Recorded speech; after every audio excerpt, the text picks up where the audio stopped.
بسم الله الرحمن الرحيم. الحمد لله رب العالمين، والصلاة والسلام على رسول الله الأمين وعلى آله وصحابته أجمعين. ربنا آتنا في الدنيا حسنة وفي الآخرة حسنة وقنا عذاب النار.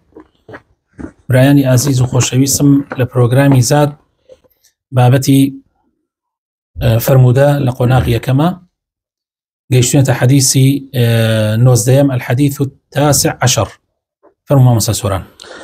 الحديث التاسع عشر عن أبي نجيح العرباض بن سارية رضي الله عنه قال: وعظنا رسول الله صلى الله عليه وسلم موعظة وجلت منها القلوب وذرفت منها العيون، فقلنا يا رسول الله كأنها موعظة مودع فأوصنا.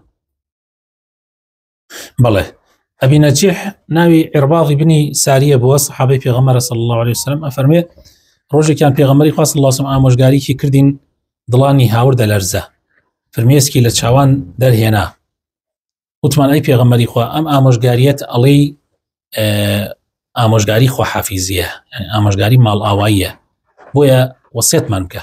يعني زانم چی وەسیەتێکمان پێکەی؟ بەڵێ.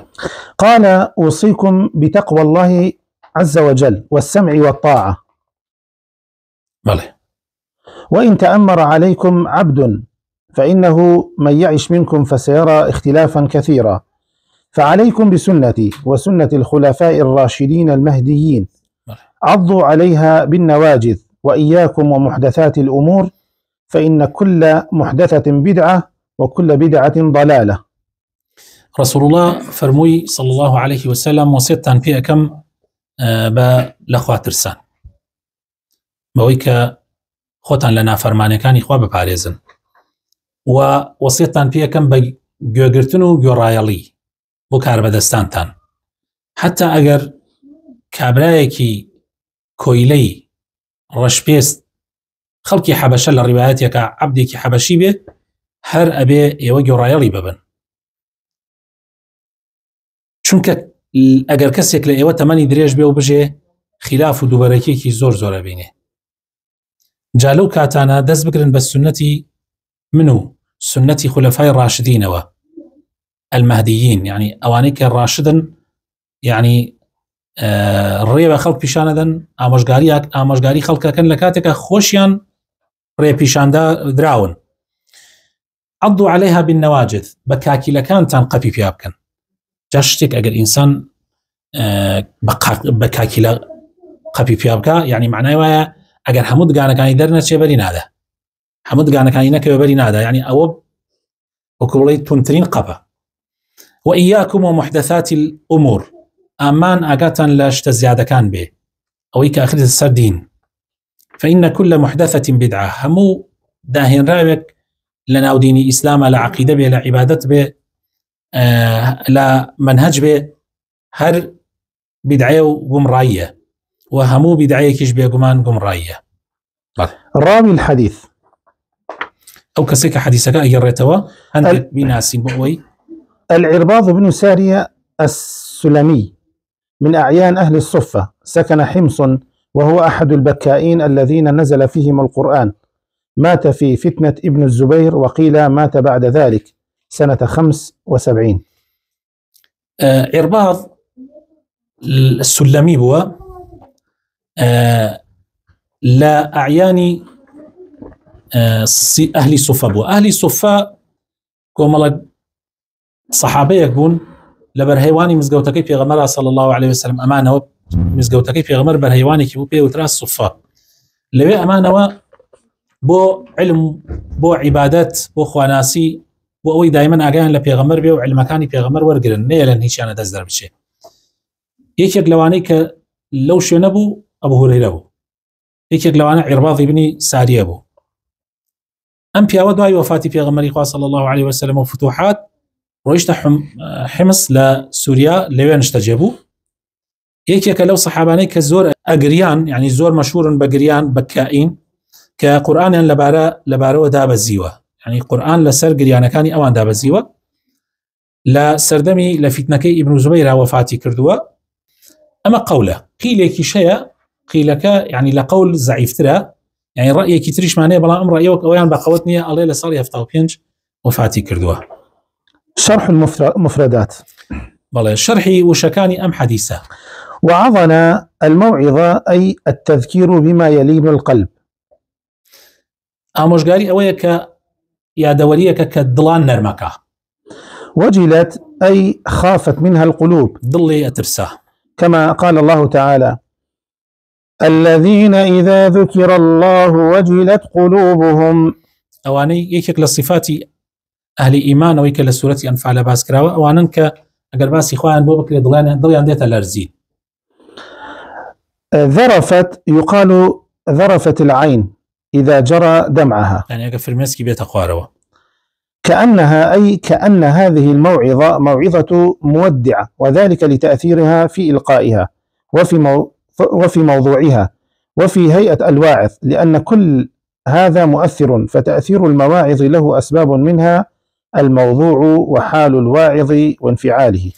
الله موعظي مودع ئامۆژگاری مودع بەوە ئەوترێ کە ئامۆژگارێکە زۆر کاریگەر بێ لە شێوەی ئیلقاءەکەیە زۆر یعنی بە شێوەیە کوتراوە کە وەکو چۆن ماڵ ئاوایی بکە لە مەوزوعەکە ئەو بابەتەی کە پێغەمبەری خوا صلی الله علیه وسلم باسی کردو بابەتێک بووە وەکو وەسیەتێک بێ کە ئەنەوە ئەم بەجێمانە تێڵێ ولا هيئەت و شێوەی واعظەکەش يعني الشيوي أو كسيك واعظكاك لو سيشتى لا إلقاءكي لموضوعكي للشيوي واعظكا درك بك كأم موعظتها موعظي مودعة يعني مال آواية. بلى طبعا ديارة أمهد بالفعل لكاتك أبوك في غمري صلى الله عليه وسلم نزي يعني مال آواية كردني نزيك بوه. بلى أوصيكم بتقوى الله عز وجل. هذه الوصية مأخوذة من قول الله تعالى: ولقد وصينا الذين أوتوا الكتاب من قبلكم وإياكم أن اتقوا الله. بلى أوصيكم بتقوى إخوة هروكم أو آيات واتانك إخوة تعالى أفرمي ولقد وصينا الذين أوتوا الكتاب من قبلكم وصيت من كرد بوانيك بيش وكتيب يعني بيدرا وصيت من بيان كرد وهروها بأيويش وصيت من كرد وإياكم أن اتقوا الله كوا خوتان لنا فرمانەکانی خوا بپارێزن. تەقوا ئێمە زۆر جار باسمان کردووە. تەقوا معنا صحەکەی ئەوەیە کە خۆت لنا فرمانەکانی خوا بپارێزی. فتقوى الله رأس كل شيء، ومعناها طاعة الله بامتثال أمره واجتناب نهيه على علم وبصيرة.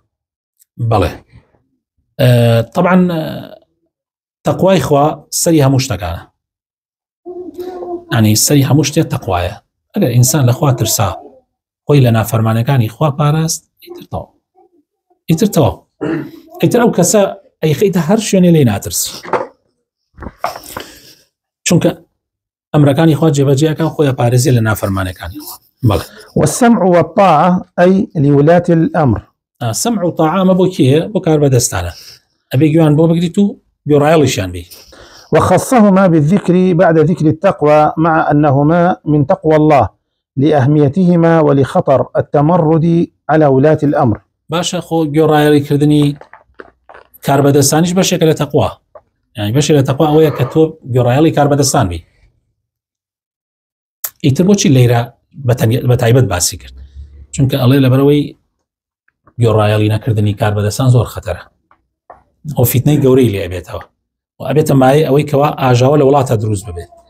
بەڵێ وإن تأمر عليكم عبد أي صار عبد أميرا عليكم يحكمكم. يعني قال عبد يكيش رايوتان بها يطعبك فإنه يعني ما دام بشريعتك طبعا ما تشنجالك باس ما كردوا أمال شوني تري شهر هاتوا أو كار بدسم ما دام بشريعتي خوا حكمك ما دام حكمي خوا جبجيك هر كسيك جرينغنية تو قريشيش بها قريشي نبي يعني ما في غمر بو قريش قصاك يعني قال قريشيش نبي تو أبي رايلي ببي يعني نابي إلا آخر قريش أيود أبو كسيك أمير بيه وكار بدس بيه إلا أبي هني لا قريش كان يعني وأنا زاني لا أبي لا أوان به جاء ليلة في غمري خاصة الله فرمي هر كسي به.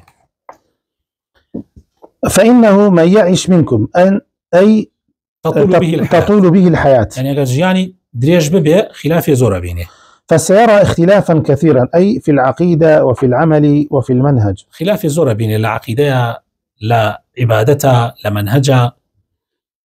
فعليكم بسنتي أي الزموها، والمراد بالسنة هنا الطريقة التي هو عليها، فلا تبتعدوا في دين الله عز وجل، فلا تبتدعوا في دين الله عز وجل ما ليس منه، ولا تخرجوا عن شريعته. الله عليكم بسنتي، يعني دز بكرن بسنتي منها أو رجعيك في غمر الأسريتي الذين إخوة بدعة دائما بزرن، يعني شيء تازه دائما بزرن، شيء تازه ما النكاية الذين كإخوة شو كدين إخوة بيويسي بونية ك يوشتي تازه بخنباني دينك كاملة. وسنة الخلفاء الراشدين الذين يخلفون رسول الله صلى الله عليه وسلم في أمته، وعلى رأسهم أبو بكر الصديق رضي الله عنه، ثم عمر، ثم عثمان، ثم علي رضي الله عنهم. أو خلفاء الراشدين يعني كداوي لما كردوش شوني السنة يعني كان دواي في غمر صلى الله عليه وسلم أو خليفانا كلا في غمر هاتون حكما بالشريعة إخوة كردوها ولا سر الرأي في غمر شون صلى الله عليه وسلم كبريتين لشوار خليفك أبو بكر وعمر وعثمان وعلي. المهديين صفة مؤكدة لما سبق، لأنه يلزم من كونهم راشدين أن يكونوا مهديين، إذ لا يمكن رشد إلا بهداية. كاتيك الله مهديين يعني ما تأكيد جخت لسر راشد، يعني وانت نهار ريبشان دارنين خوش يعني ريبشان دراون شو كاكر خود ريبشان دراون نبي شون أتواني الريب خلق بشان دي فاقد الشيء لا يعطيه تشتكت نبي لكيو أتواني بيدي بخلق. بله عضوا عليها بالنواجذ، أي على سنتي وسنة الخلفاء، والنواجذ أقصى الأضراس. بله يعني كاكي لكان ثم لما دقاني فيها بقريو يعني ناكا. بله ثم لما حث صلى الله عليه وسلم على التمسك بالسنة حذر من البدعة فقال: وإياكم ومحدثات الأمور، أي اجتنبوها، والمراد بالأمور شؤون الدين ما لم يكن معروفا في كتاب ولا سنة ولا إجماع. لم لا باسي كرت كدز بقرينا السنة لو لا يشو باسي أوي كرت كأقام لبدعة يعني شون دز قرتن بس سنة بتشي أبي بوي أبي أقاد لبدعة هردو شي بيك أو بس راو بدعة شيء بدعة هرشتك الذين كداي بهني كأساس بنما كان نلا قرآن أبي نلا السنة أبي نلا إجماع زنا يا نبي. وليس المحدثات في أمور الدنيا، لأن المحدثات في أمور الدنيا منها ما هو نافع فهو خير، ومنها ما هو ضار فهو شر. لينا بس أمور دنيا ناكا مرة يزان أمور دنيا موضوعي كتيره أمور دنيا يان أو تاني بيا أبيان شر يان خيره شر به أو أبي خوتي لبه باريزي وخيرج به أبي جيبه جيك يسمى أم قلوبانا تبكاري هنين خو أما أمور دنيا أما بدعية لزمان في غمر نبوه صلى الله عليه وسلم بس دنيا يا أم كاميري كبي تسجيلك يا أو مايكي كدن من رايك يا شيء يا أو موبايلي كدها إيش جوري في أنجام دي طبعا ما تشاكي شيء وخرابي شيء يعني تو شاكا كاني مكار ديني وخرابا كاني يعني مسألة بدعة وندي مش الدنيا كانوا النية كهم شو كبدعة هم يخرابا كوابو مسألة كبي وندي بدينه واعي. بله أما المحدثات في أمور الدين فكلها شر، ولهذا قال: فإن كل محدثة بدعة، لأنها ابتدعت وأنشئت من جديد. بدعة بوها هم يخراب لدينا بدعة هم يخراب بو چونك برزان بدعة يعني ديني كي تازة يعني فرماني كي تازة يعني اشتكي نوي لدينا بدعة بدو معناته بدعة اگر بو بي كبو معناه شرحي كما يسبع اسمان كرد كبدعة زياد كردني اشتكى الذين اصل بنماي الذين نبي يعني اما هم بدعة يخراب والله ما قال بدعة هو معناه اللغة وكي اللي تبقى يعني اشتي تازة والله اشتي تازة باشي شيء وخرابي شيء انت نبي اقام اللي بي يما اللي ركعت يا جماعه علين في غمر خاص الله سبحانه وتعالى اخوتان لبدعة بارزن ما بس او بدعيه كحرام وكدروسني انسان بيك قوم بس يم بدعة كانت ترنيا كيسه ما باسمان كرد بينا وتري بدعة هرشتي اصلي بيردين الاسلام بينا وتري بدعة اشتا الدنيا كان بينا وتري بدعة ده هاشت اسمه لسر فرش نيجا خو فرش لزمان في غمر انا بو والله ما اصلي كي ما اصله ويل نيجا راحبي وما دام شتك شنو كي بيسني وفي غمر خاص الله سبحانه حسيري ام بدا خصو لباني نيجي كردو يعني اشتكى يعني اصلي كي هي زور مسائل الذين اصلي كي بويا يعني نابي ببدعة يعني لا قرآن يا لا سنة يا إجماع زنا والله أويك أبي بدعة أويك هيج أصلي كنيا ودجي بنما كان ديني إسلام. بلى وكل بدعة ضلالة، أي كل بدعة في دين الله عز وجل فهي ضلالة. معلوم وانيا بله يسرون شرح حديثك بكرتي الشرح الإجمالي للحديث. بله. في الحديث الأمر بتقوى الله وسمع وطاعة لولي الأمر ولو كان عبدا، وفي هذه الوصية سعادة الدنيا والآخرة. أما التقوى فهي وصية الله للأولين والآخرين. أم حديث باسي أمر بتقواك باسي سمع وطاعة ولي أمرك أجر عبدك يشبه ولم حديثة وصية بختوري دين ودنياه باس كراوه إن هركس يوم حديثة جيبك والله لدنياش بختوري ولا قيامتش بختوري. وصيتي بتقوى طبعا خوش يسكن أما أولين وآخرين أم وصيتين كردوها حار لا أول في غمر يكتا آخر في غمران أم وصيتين خلق حتى لو ترجم عيك وترجمتها النبي استوبرناكم لجيان تانا وصية كردني بتقواتي أنا بي. بله. وأما السمع والطاعة فبهما تنتظم مصالح العباد في معاشهم ويستطيعون إظهار دينهم وطاعتهم، مع الحث على التمسك بالسنة النبوية واتباع سنة الخلفاء الراشدين في الاعتقاد والأعمال والأقوال. بله السمع والطاعة خوش يسكن بسمع وطاعة تنظيم رخصني هم أمر كارباركان جيانا بي. يعني اگر هر کار بدل سکات و بر خلقی هلسی بدلیان نبی و آرزوی خوان يعني جيان براينا كابرايك لوانيه لجيانيا شل صال هولي دا تاتوانيوتي خانيكي حاكزاي بو مناڵەکانی دەبرکە لەوە چ 10 ساڵ لە ژیانیا 20 ساڵ لە ژیانی هەوڵی دا تا سیارەیە بکڕێ بۆ ماڵ و مناڵەکەی لەوانەیە زۆر هیلات بێت و ماندوو ببێت تاوەکو کوڕێ گەورەکە یا کچە گەورەکە بە کەلکی بێ لە ئاخری پیرە ئەمە لە کاتێکە ئەگەر تۆ گۆڕایڵی نەمێنێ وڵات بەرەڵاخانە بێ هەر بە چاوتروکانی مناڵەکان تەکوژرێ هەر کاتێ شاوەکەی تۆ خانوەکەت تەقیانراوەتەوە سیارەکەت ئاگری تێبەر بووە یعنی مەساڵحی دین و دنیا خەڵک تێکەچێ يعني بەڕاستی سەمع و تاعا کە بنەمایەکی سەرەکی ئەهلی سونە و جەماعەیە زۆر گرنگە ئەو سەمع و تاعەیش لەلای ئەهلی سونە و جەماعە بەردەوامە حتا ئەو کەسە ئەمرت پێ بکە بە ناشەرعی کە ئەمری پێکردی بە ناشەرعی بە قسەی ناکەی لێ هەڵەسیتەوە یا لێ هەڵناسیتەوە ئەو بابەتێکە لای ئەهلی سونە و جەماعە تەفاسیلی پێدراوە. فوائد الحديث.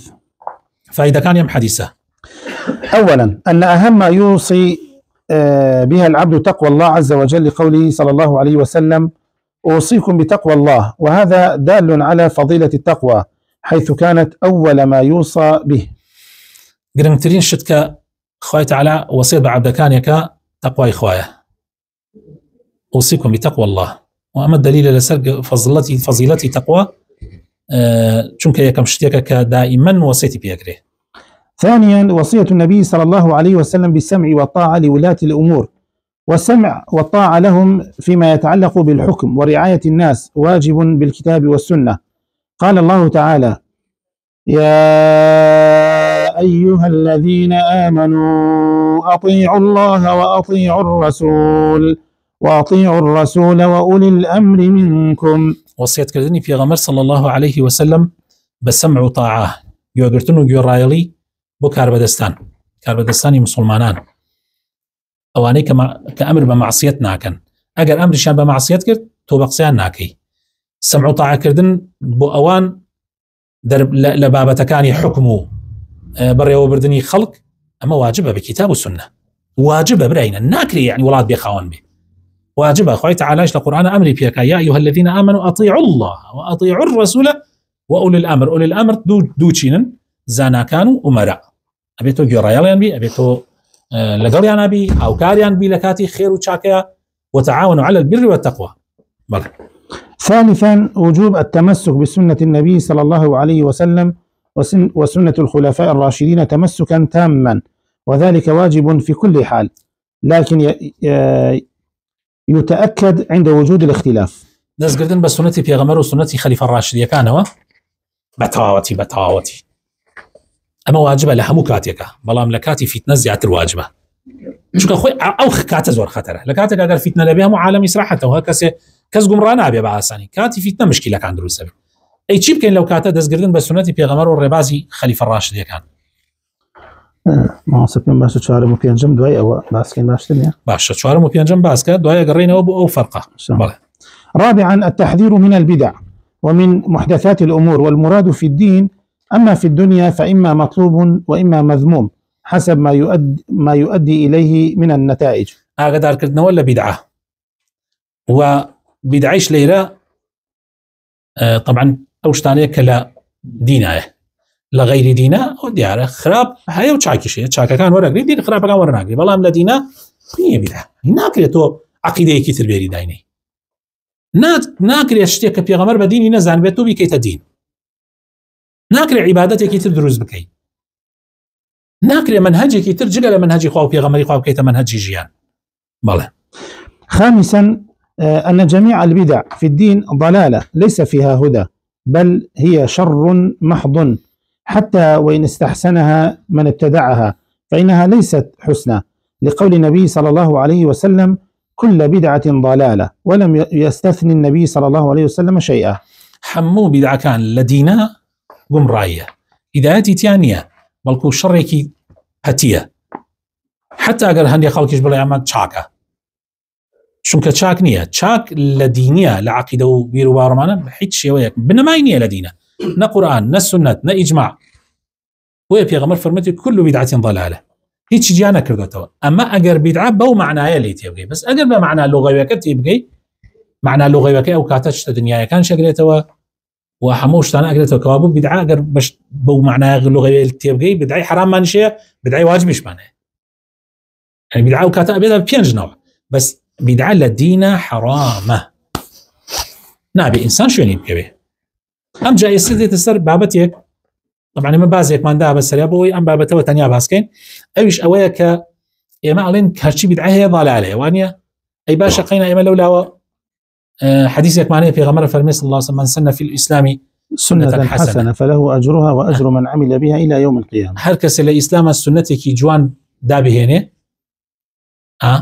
أو أجري هي وأجري هركس كشوني أو سنة تبكي أو يعني أجري أي شيء دسك به بيأوي أجري أم كم بيتوا بقول من أجر السنة كي شاك دا مزرنم كاك آزاد أجر بقسمي كرد من أجري خوم دسك أجري كاك آزادش بيأوي كاك آزادش كعملي فيك أجر كي كم بيتوا أي شر أجر كي دسك من دو أجر دسك أجر بو بس يكس يا أجر دسك بو بشوار كس شوار أجر دسك. أما طبعا بواقع ظاهر كوابو السنة شاك وخراب هي واني أول لولا أفرمي بدعة شيء خرابة. أما دو تأويليات الجواب من وجهين: الأول أن معنى قوله صلى الله عليه وسلم: من سن في الإسلام سنة حسنة، أي من ابتدأ العمل بالسنة الثابتة، ويدل لهذا أن النبي صلى الله عليه وسلم ذكره بعد أن حث على الصدقة للقوم الذين وفدوا إلى المدينة ورغب فيها، فجاء الصحابة بكل ما تيسر له، وجاء رجل من الأنصار بسرة قد أثقلت يده فوضعها في حجر النبي صلى الله عليه وسلم فقال: من سن في الإسلام سنة حسنة فله أجرها وأجر من عمل بها إلى يوم القيامة، أي ابتدأ العمل بالسنة ثابتة، وليس أنه يأتي هو بالسنة جديدة من قبل نفسه. الله أم والله أو رسالة السروا كوتمان لدو وجهها لدو ولا مدرته والله هي كمان يعني وجهي كمان أو يك معناه من سن في الإسلام سنة حسنة يعني كيد دس فيش غريب كان لدس فيكردن بس سنتك يعني سنتك زيندوب كاتبان سنتك كهي بيغمر صلى الله عليه وسلم أم يكسر عملي بيبكات شونك الله حديثا لشي شينك هات لو شونا هات كبيغمر صلى الله عليه وسلم قومك فقير هات بو مدينة زور كم دزبون جاء بيغمر صلى الله عليه وسلم باسي صدقي كردو هاندان لسر صدقة الصحابة هركسي ببيت وانا اشتمال خوي هنا خواردن يعني هنا جاء كابراك لأنصار يك إنكي سبتيكي وكبلي بري هنا بوك هل نيتواني هل يقري داينا لدواني في غمر صلى الله عليه وسلم جاء في غمر خو عم يفرمو: من سن في الإسلام سنة حسنة فله أجرها وأجر من عمل بها. كوابو ببي أم رأي ببي أم وجهه يعني كي دس في أشخر بولا تطبيقني سنة كيف في غمر صلى الله عليه وسلم. أما بوچوني يعني وجهي دوهم. الثاني أن يقال: من سن في الإسلام سنة حسنة، أي سن الوصول إلى شيء مشروع من قبل، كجمع الصحابة رضي الله عنهم المصاحف على مصحف واحد، فهذه سنة حسنة، لأن المقصود من ذلك منع التفرق بين المسلمين وتضليل بعضهم بعضا. وجهی دووەم خۆشەویستەکانم ئەوەیە کە ئێمە گشت جارێ خۆمان باسمان کردووە، ئەویش ئەوەیە کە ئێمە ئەڵێن هەر شتێک بنەمای هەبێ لە دینە، ئەسڵ و ئەساسێکی هەبێ لە دینە، تۆ عملی پێ بکەی هەر بەشێکە لە دین، تۆ مخالفەی دینت نەکردووە، شتی تازە بە دینی هێناوە. بۆ نمونە جەمعکردنی مەصحەف لە زمانی ئیمامی عوسمانە بۆ پاراستنی دین بوو، بۆ ئەوە بوو تەفریقە نەبێ، و ئاەتیش لەسەری هەیە خوای تەعالا لە سوورەتی قیامەیە جەختی لەسەرەکە، و هەروەها لە حەدیثی پێغەمبەر هاتووە صلی الله عليه وسلم کەوابوو ئەمە ئەسڵێکی هەیە لە دینە. ئیمامی عوسمان لە خۆیەوە ئەمەی بە دین نهێنا، مادام ئەسڵی هەیە لە دینە نابێ بە بیدعە، مادام ئەسڵی هەیە لە دینە نابێ بە بیدعە، شتێک ئەسڵی نەبێ لە دینە و پێچەوانەی بنەما سەرەکیەکانی ئیسلام بێ، ئەوەیە بیدعە. جا ئەبێ ئاگامان لێ بێ و بە جوانی لەمانە تێبگەین. وصلى اللهم وبارك على حبيبنا محمد وعلى آله وصحبه أجمعين.